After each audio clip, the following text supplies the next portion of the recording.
Hi, class. Okay, lesson 1.5, scatterplots. A scatterplot is a graph that relates two sets of data.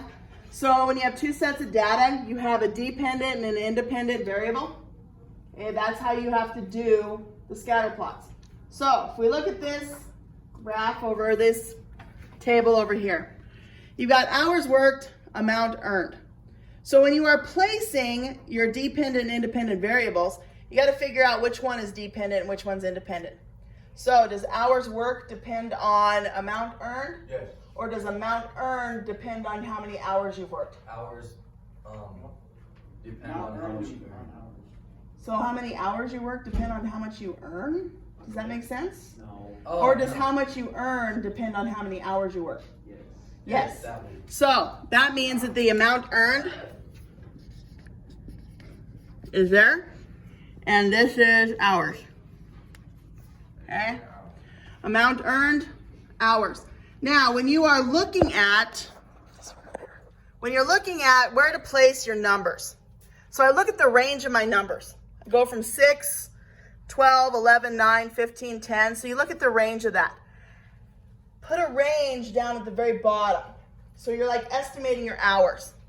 So you have nothing less than 6 hours, right?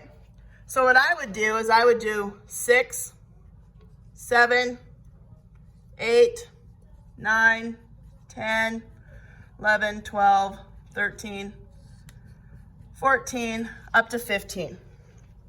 Okay, because that's your maximum hours. Could I have done it in different types of groups? Yeah. I could have went 6, 8, 10, 12, 14. Okay, either way, it doesn't matter as long as everything incorporates that data. So amount earned, I look at my lowest amount and we're at $25. So what I would do is I would start this at $20. Let's say 20, 30, 40, 50, 60 to 70. And then plot. At 6 hours, you made $25.50. So 6 hours, I'm gonna put a little dot there. 12 hours, 51. So 12, 51. And again, like I said, the numbers down here don't matter as long as you have the range in there. 11 is 40, 47. So 11's up there. 9 is 38. 15 is 63. And 10 is 42. So if we look here, look at your little dots that we got going on there. Is that a positive correlation? Yes. Because it goes up. Yeah. Okay, and if I would have made my range better down here, it would have made those dots closer together.